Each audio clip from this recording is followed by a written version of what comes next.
Hello, welcome to round 4 of today's attempt at Quiz Your Biz. So we had some technical issues on the first 3 attempts to get Niraj on. So Niraj messaged me and he was like, how about I drive down to yours, he doesn't live too far away, and we just do it together live. So that's what we've done. Do you have to, I've tagged you in this live stream, do you have to accept the tag or will it come up on your timeline straight away?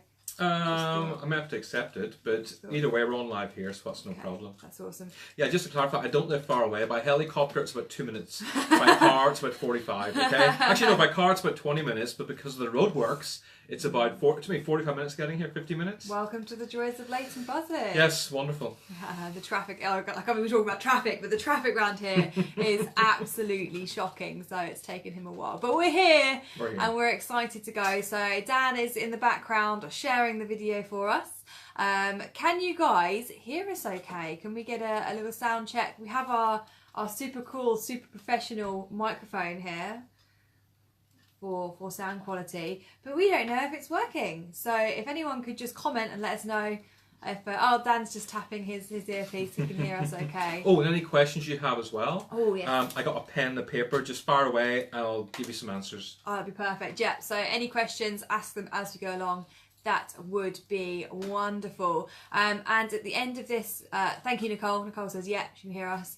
Towards the end of this interview, Niraj will be sharing, can't talk today, we'll be sharing his top sales tips, which I'm certainly really looking forward to hearing. So I think without further ado, I will introduce the Quiz Your Biz and we'll get going if that's all good. Sounds grand. Sounds absolutely grand. Awesome. Okay.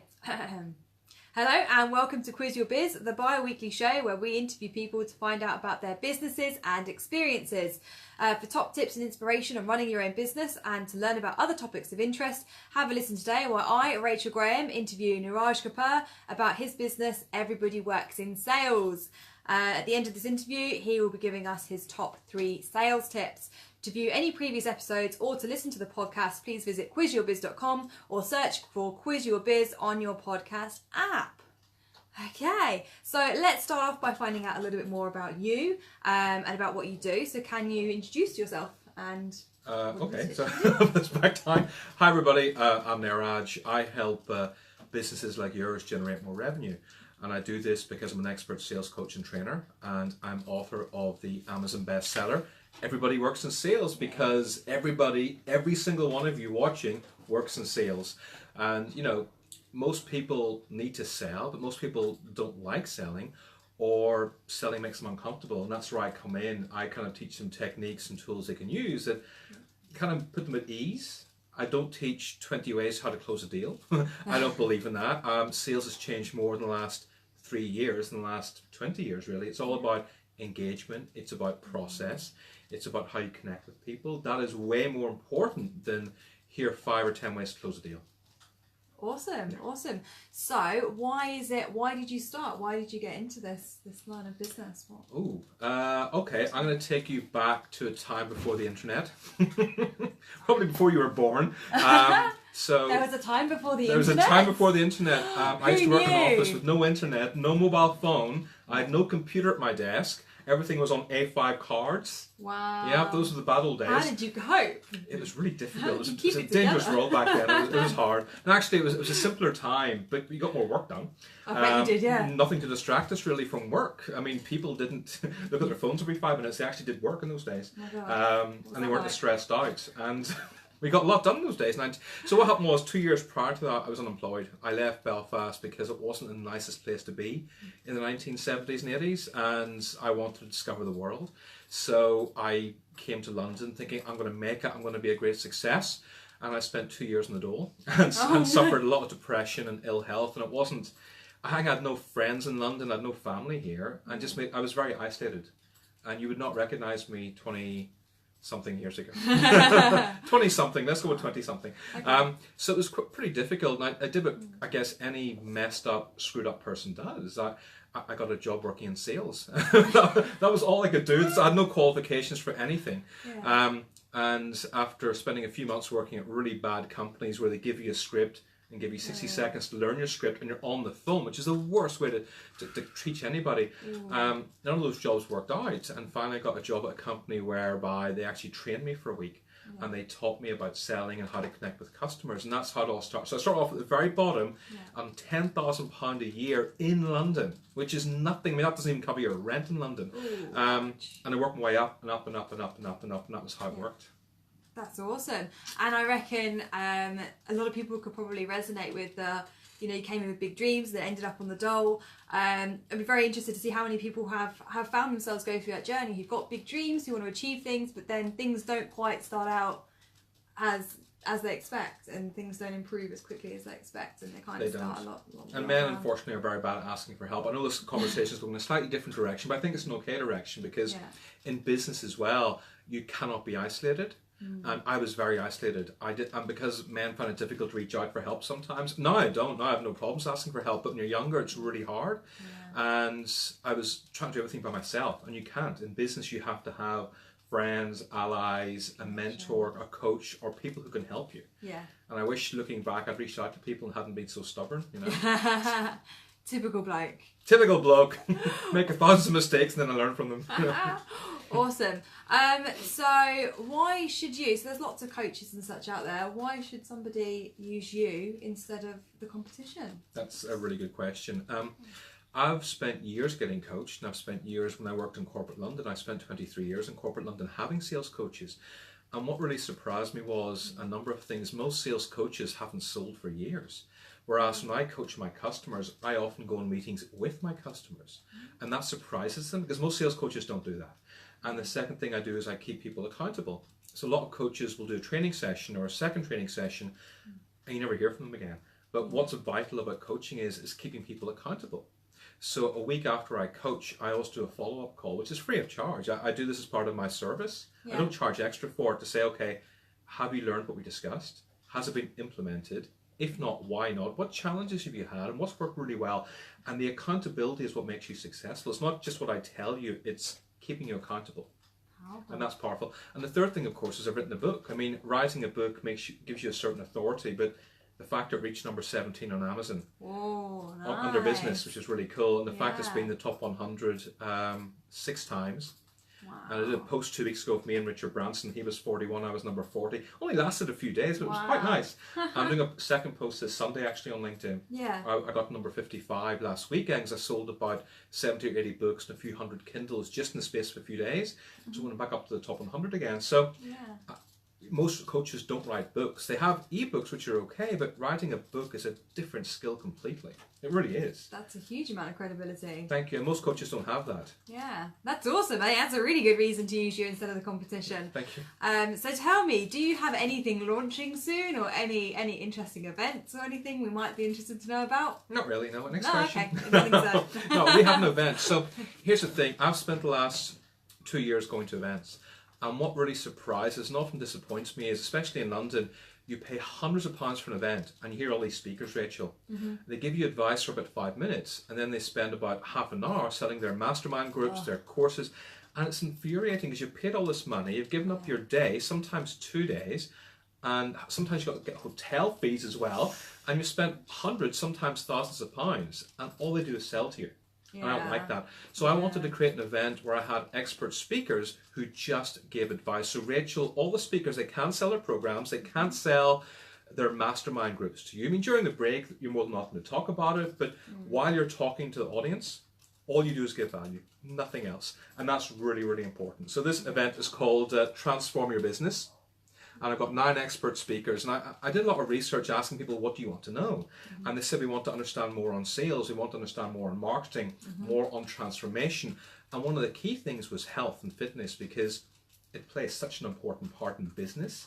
I don't think people realize in the business world how important your health and your energy are until actually you become ill. That's something I found a lot.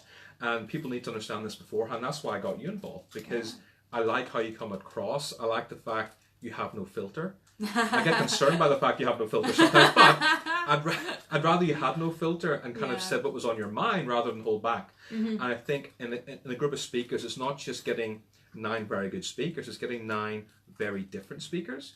And there's no Rachel Grahams in my group. I mean, there isn't. You're the only Rachel Graham because you're different, and how you kind of help people is very different to how Stephen Church of copywriting helps people. Very different to how Robert Wilford helps people. They're both very kind of English and conservative, very intelligent guys, but very conservative. You're not conservative. You're the complete opposite. So again, it's having that complement really. It took me almost 3.5 months just to get 9 good speakers. I mean, really, it's really tough to do. It's a big time investment. It must be. People don't realise how much effort is involved in putting on an event, on trying to find the right venue. And then most people I speak to want free tickets, which is incredible because Milton Keynes is full of free events. And 1 or 2 of them are good, most often are not. But I do believe if you want to do anything of value in life, you got to invest. You got to, I greatly believe in that. And I pay for events all the time, so I believe in that myself. Yeah, good. And you've got to lead by example. And I think when you pay for it, you're going to take it more seriously, don't you? Yeah. I know as a personal trainer, I find if I give, people often come to me for advice, and when I give free advice, it's quite often not followed. Yeah. If they know that they're paying for that advice, so if it's an actual client, then they do it. And I think the same works when you're paying to come to an event. You're gonna take it seriously, much more seriously than you would a free event, and you're more likely to follow and to act on it and follow through. It's true. Same goes for my book. My book came out, I gave out loads of free copies, so people promote it. And most people I gave free copies to didn't read it, and that surprised me. People who purchased it, even though it's only £9.77, the ones who purchased it were invested in it. Yeah. And they commented, they gave feedback, and they loved it. The ones who got it free, most of them haven't read it. Yeah. So it says a lot for free and paid stuff, you know. There you go. Awesome. Anything else you wanted to add about the Transform Your Business event before we move on to the next question? No, look, it's on the 16th of October. I can't really have more than 30 to 35 people in the room. It doesn't work like that. Yeah. And we sold the 29th ticket this morning, which is fantastic. Excellent. John Maynard, I don't think you're on Facebook, he's a big financial planner in Milton Keynes. Thank you. He's my 29th ticket this morning. Awesome. So we've got 6 more tickets left. After that, no more tickets will be released. I'm not going to get a bigger room because the room's all been booked and paid for. Yeah. So we have 6 tickets left. That's it. Okay, guys, it's selling out. And where could, if somebody was interested in finding out more or wanted to buy a ticket, how can they do that, or how can they get in contact 2 with places. You can get it from Eventbrite. Simply look under Transform Your Business, or go to LinkedIn under Niraj Kapur. It's on my LinkedIn profile. Awesome, cool. Or could they send you a private message maybe on Facebook as well if they wanted you to send the link? I have no problem doing that at all. Awesome. Not at all. I think Dan might be in the background. Yeah, Dan is in the background getting the link for you. So Dan Hilson will be dropping the link into the comments any moment soon. Thank you very much. Awesome. I'm super excited, guys. This is going to be an amazing event. And obviously, I'll be one of the 9 expert speakers. So lucky you. No PowerPoint either, is that right? No PowerPoint? No PowerPoint. None of that. Okay, awesome. So can you now tell me about a customer journey, someone that you might have helped through your coaching business?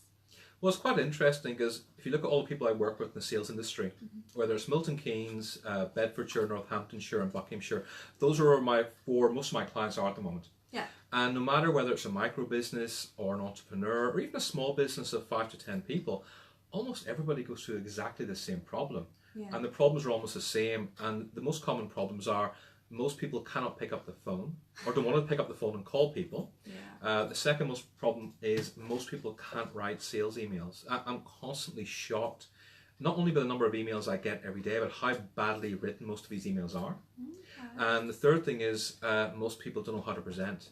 And I spend almost 2/3 of my time doing presentation skills training. Even though I have so many other skills, I spend most of my time doing presentation skills training.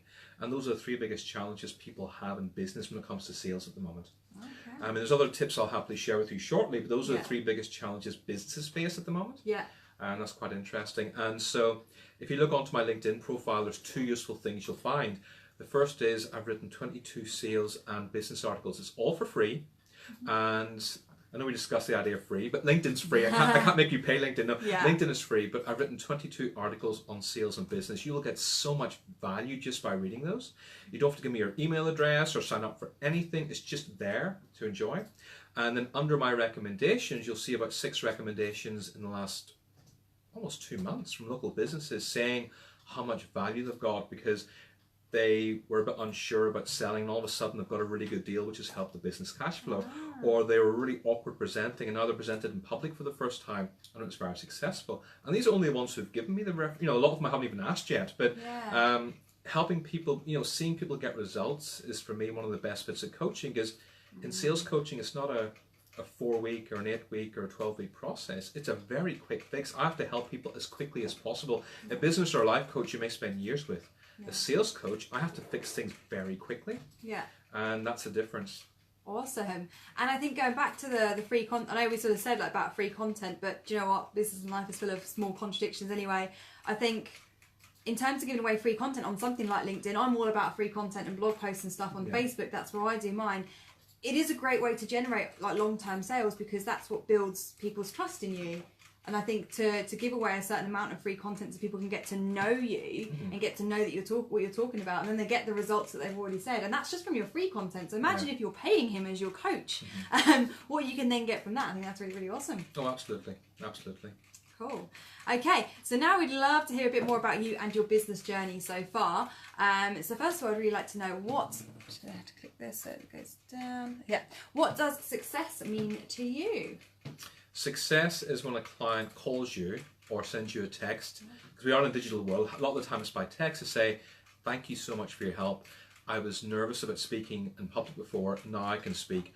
Or thank you so much for your advice with a client, we've won the deal. I mean, the deals I do with my clients are not millions of pound deals, just to clarify. They're not even hundreds of thousands of pounds. They're anywhere from 1,500 so far, 25,000 pounds. So that's in between there. So it's not like I'm not making millions for people, and I think it's very important to be realistic. You see a lot of these coaches and gurus online saying, I'll make you 7 figures, and unfortunately I've wasted money in these events, and I've wasted money in these programs, and I've met so many people who've been to wealth events.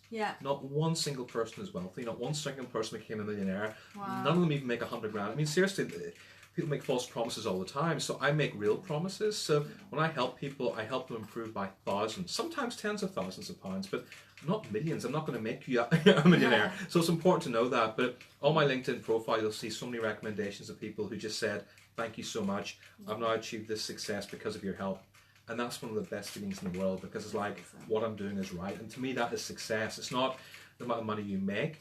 It's success is how much you help other people, and how much other people talk about you. That to me is always a sign of success. That's awesome. Sounds like you're really honest and transparent as well in the way that you run your business. Just honestly, I'm not going to make you a millionaire, but I'm going to realistically help boost your sales in your business and stuff. I like that. I like honesty. I like transparency. I think when you spent money getting conned by other people, which I have, and I know a lot of people, unfortunately, have been suckered in so easily by sweet-talking gurus who say, I'll get this for you, and I'll get this for you. And you do prey on the vulnerable a lot. And I've seen a lot of people, especially, who've lost loved ones. They've inherited family money from a mother or an aunt, and they're always the people who get conned the most.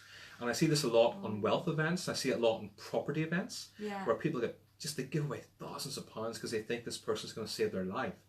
And it's not. So what I tend to do is I sort of small with people, and then grow, and then grow, and then grow. And same with me, when I invest with a coach, or I invest in a coach, I maybe buy somebody's book first, and then invest in a small program, then invest in a bigger program. I tend to do things in steps. And that way it's much easier to build trust with people. But I think also you've had bad experiences, Rachel, you learn from them. You think, I'm not going to do that again, Yeah, good point. And just thinking about then, if somebody here was watching and was thinking about working with you and maybe wanted to take a smaller first step by buying your book, how could they get your book? I only sell my book exclusively on Amazon. And again, I had a book coach. Without a book coach, there's no way I'd be a best-selling author, because again, the book coach advised me, do this, don't do this, don't do this. And one thing he said is, if you go exclusively on Amazon, you'll be higher on their rankings, because they can't find it anywhere else. So I haven't even applied for Waterstones, I haven't even applied for iTunes or anywhere else. It's only on Amazon. And that's why I'm always in the top 100, because when people buy it, it only goes through Amazon. And again, that's the advantage of having a coach, because a coach will help you do things you never thought of yourself. And that's why people hire me as a sales coach, because I help you, I teach you things you don't know, or else things you're scared of doing. I push you to get in that, I push you there out of your comfort zone. And that's what a coach does. So without my book coach, I would never have had this success. Fantastic. And Dan Tilson has very kindly just dropped the link for that in there for us. Thank you, Dan. So that's brilliant. Thank you very much. Okay, cool. So here's a great question that I love to hear the answer to. What advice would you give yourself? You could go back in time. What advice would you give yourself when you first started out? Stop feeling sorry for yourself. I used to really feel sorry for myself. I That's walked a around with good a big one. chip in my shoulder for a long time, Yeah. blaming my parents for my upbringing, blaming the kids at school for bullying me, blaming everybody apart from myself. I think that was a problem. I think a lot of people do, don't they? People do that, and it is very easy to blame other people. And once I started taking responsibility for myself, things started changing. Once I started investing in personal development and going on courses, and when I say courses, I'm not just talking sales courses, I'm talking self-improvement and personal development. When I started doing that, everything changed. So don't feel sorry for yourself and give value to other people. I spend so much time giving value to other people. It's incredible. Yeah. And I got a lot of work just because I spend a lot of time helping others. And I don't help somebody out and say, okay, what are you going to do for me now?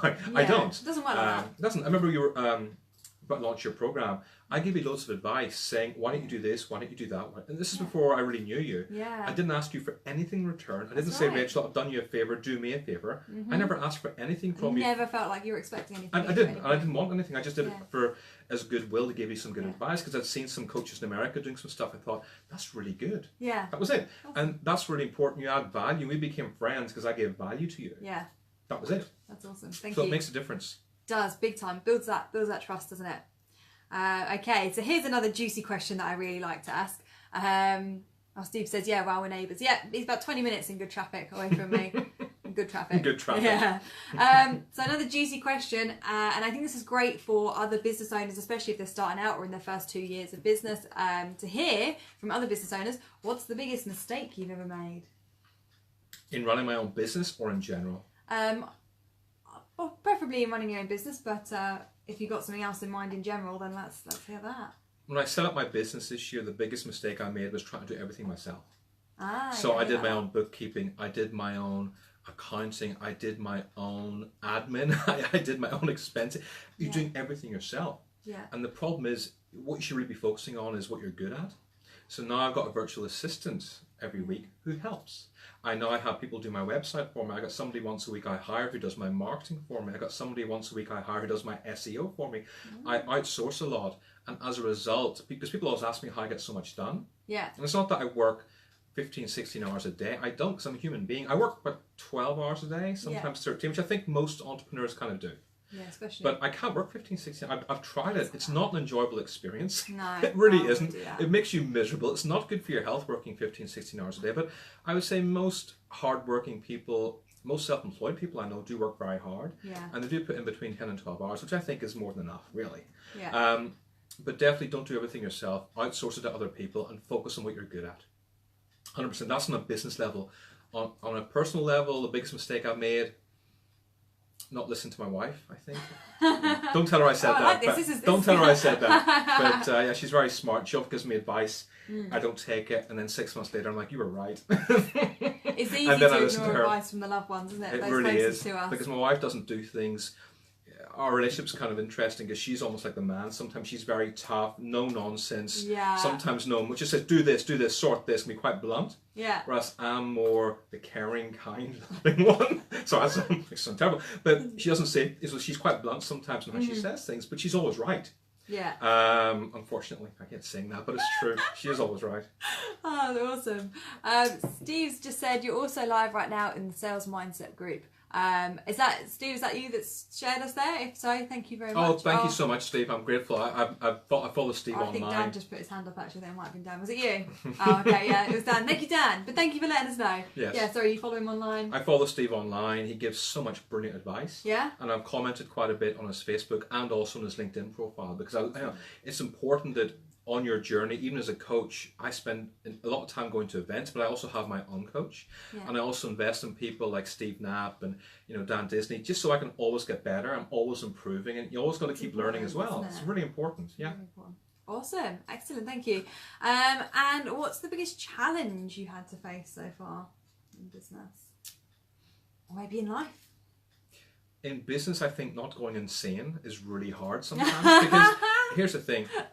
I'll give my typical day. So this morning I had to wake up at 6 o'clock, went for a walk because getting energy and exercise is important. Yeah. I then did social media for half an hour, made my wife breakfast, rushed to Milton Keynes College. Yeah. They were doing a mentoring kind of thing this morning, talking about presentation skills and networking. Okay. And I was asked to be part of that. There's a lot of really good people there, and that was really important for me to be there. Yeah. So I went there. Then I had to rush to get my tripod. Then I rushed back home for a coaching call. Then I rushed to speak to you. Yeah. It didn't work. Now I've rushed here in traffic. I got to rush back home. I then got to have a meeting at the venue because I'm meeting the camera people who'll be recording everything in the day. Yeah.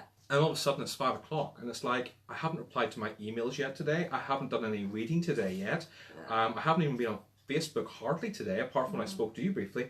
I got so much still to do. Yeah. And it's Friday night, and I'll be working on Friday night till about 10 o'clock tonight. And it's like, it's hard not to go insane when you have your own business sometimes, because you're doing so many things. Yeah. And a lot of the time you're reacting instead of doing things yourself. And today's just one of those days where the Facebook Live didn't work, but I didn't want to let you down. Thank you. And so I drove here, and as soon as I got in the car and got stuck in traffic, I regretted it. Oh, no. Like, that was a stupid idea. I should just rearranged it. A sensible person. So I think doing too many things at once and not going crazy. I mean, luckily I was in the car, so once or twice when I screamed, nobody could hear me. It was fine. But I think, trying to balance too much is really hard, and that's why you gotta. I keep saying to everybody, don't work all day. Take 1 or 2 breaks throughout the day if you can, and you're working in the evenings. Try to take a half-hour nap or do half an hour meditation. Yeah. It's one of the best things I do. Is I take a half-hour nap in the middle of the day sometimes, and it gives me loads of energy for the rest of the day. That's great advice. I think that's really, really good advice. And I think a lot of business owners watching could probably relate to that, because it does kind of go crazy and your day's all over the place, and everything's sort of, just crazy. Yeah. So big challenge. That's awesome. Okay, awesome. So the bit I'm most excited for is Niraj is now going to share with us his 3 top tips around sales. While he's speaking, if anyone has any questions, they'd like to ask, please do pop them in the comments and we'll answer them at the end. But in the meantime, can you give us your top 3 sales tips, please? Okay. It's quite interesting. When I do coaching, people always want massive breakthroughs, but so much of coaching is common sense, because, as I said, we're so overwhelmed by our jobs sometimes that common sense often goes out the window. So a lot of what I teach is common sense, but then I mix that with breakthroughs. So the 3 ideas: 2 will be common sense, 1 will be like a massive breakthrough. Okay. So the common sense one is research. I'm constantly amazed by the number of people who call me and try to sell to me, and they don't research me. So there's a private members club opening up in Milton Keynes, and they're charging £1,000 a year to be a member. Yeah. It's a lot of money. And the guy called me up and he said, "So what do you do?" I'm like, "What do I do? You must have researched me on LinkedIn." No, I didn't do that. I said, "But why? Why would you sell to somebody? Why would I give you £1,000 of my money if you have no idea what I do?" And he says, "Why don't you come to our club? Do you live in Milton Keynes?" I'm like, "Of course I live in Milton Keynes. You should have researched." No, you've got to research a company and the person at the company, because you have Google. Google's free. There's no excuse not to spend 10 minutes researching a business, trying to find a case study or a newsletter or something that just gives you something to talk about. Because most salespeople don't do that. So always research the company and the person you're speaking to. Most people are on LinkedIn. Some people still aren't. Some people are actually have a very little social footprint, but most people are on LinkedIn. So always research. Another person called me last week and from Silverstone actually, and said, I'd be interested in their fleet of cars. I'm like, "You must have looked on me on LinkedIn. I'm 7 months into my business. Why would I get a fleet of your cars?" And he hadn't researched me. And I'm like, seriously, it's incredible. So make sure you research, because quite often you only get one chance with people. And if you really screw up, the person's not going to speak to you again. So always do your research. That's common sense. That's great. The second bit of common sense is follow up. So many people who hire me to coach them, they say they can't get anywhere with clients. I'm like, "Okay, what have you done?" "Oh, I've sent them an email." I'm like, "Okay, did you follow up?" "I followed up once." I'm like, "Okay, did you make a phone call?" "No." "Did you write to them?" "No." "Okay, have you seen what networking events they go to so you can meet them?" No, they don't follow up. And almost 40 to 45% of business is in the follow-up. A lot of the business that I've won, I didn't get the business the first time I spoke to somebody. Quite often it's the 3rd, 4th, 5th, 10th, 11th time you speak to somebody, because people have to know you and like you and trust you.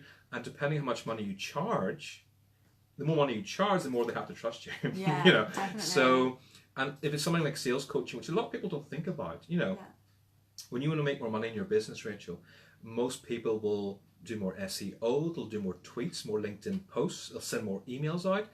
Most of that doesn't work. You have to get a coach who can help you do that. And in London, that's very common. But in Milton Keynes, Bedfordshire, People don't think about sales coaching as much. Yeah. So a lot of what I do is re-educating people and rewiring their thinking.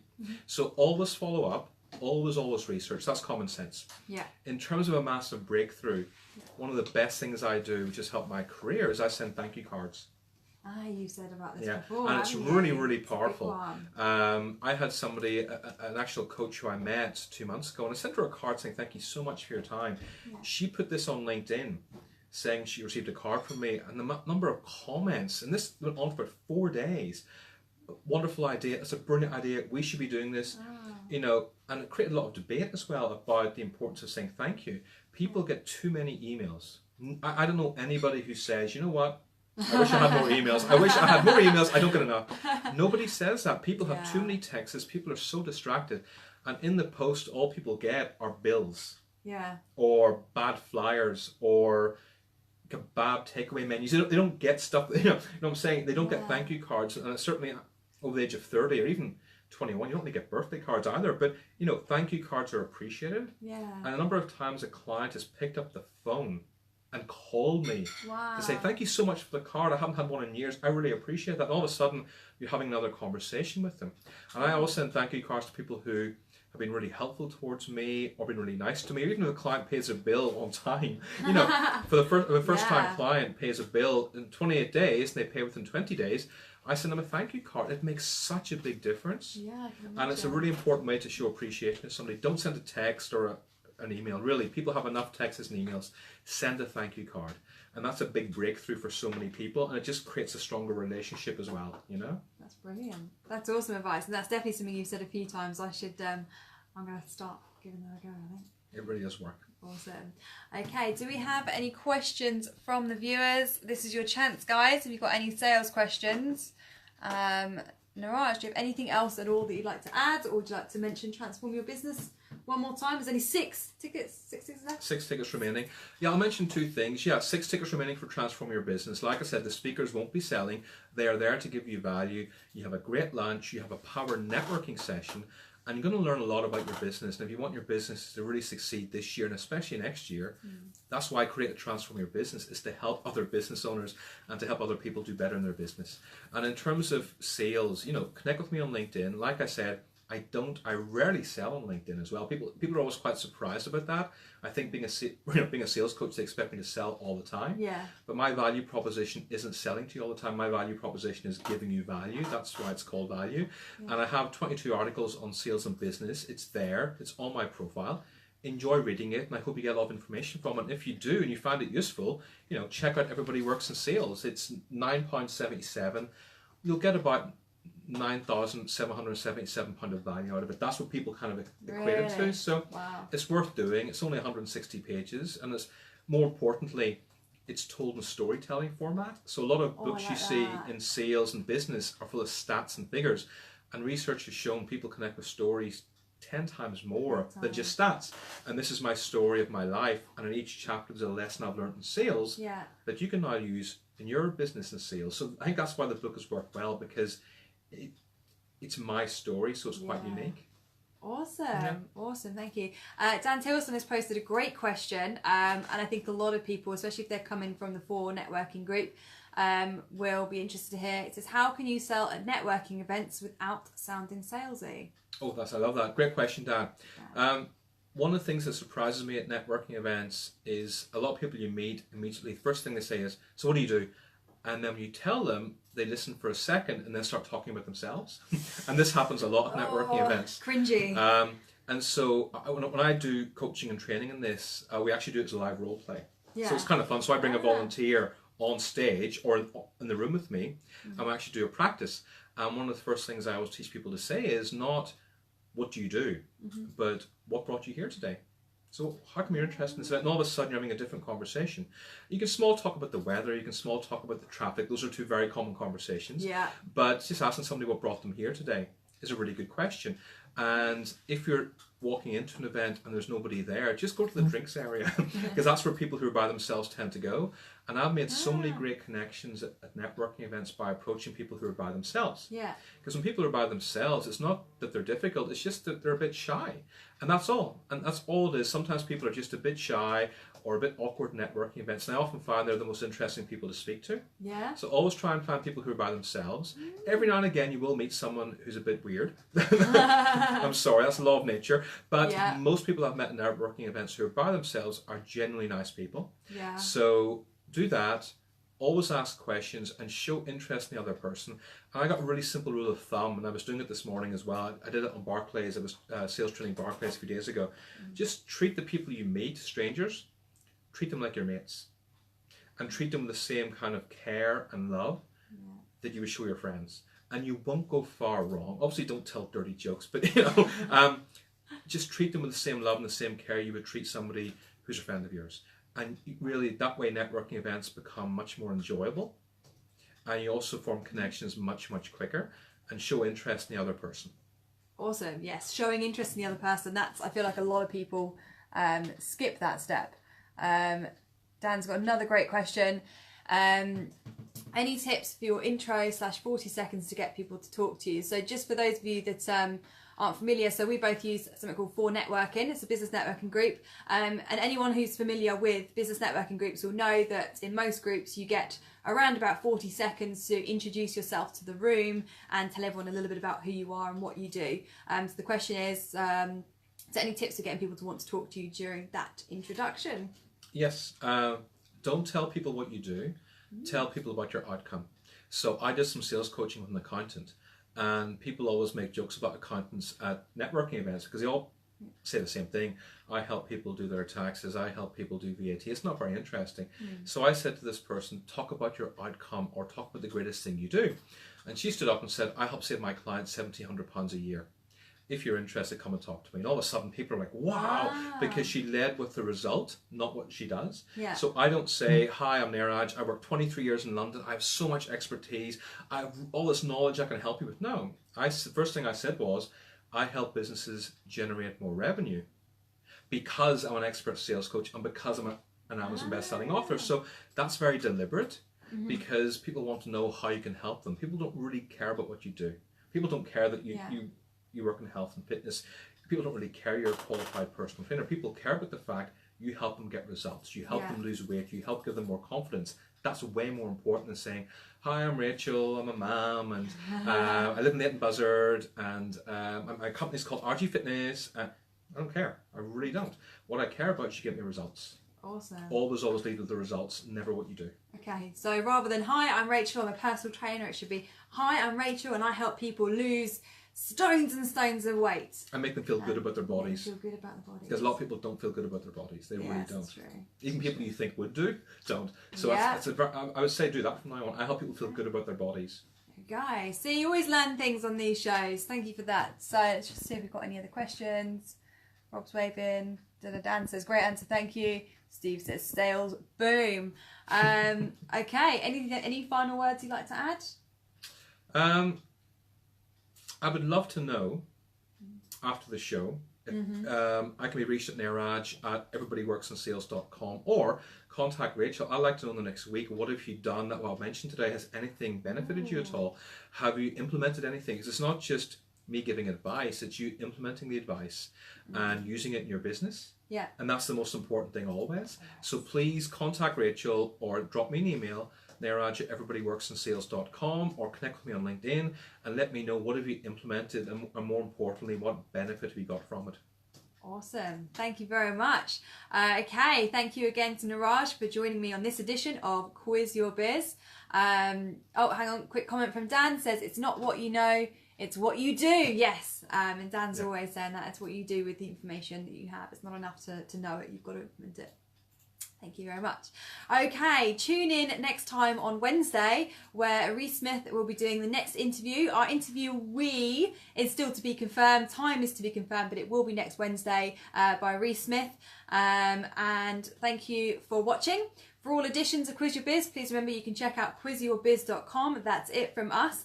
Have an awesome day. Lovely. And thank you. See you on Wednesday. Cheers. Bye.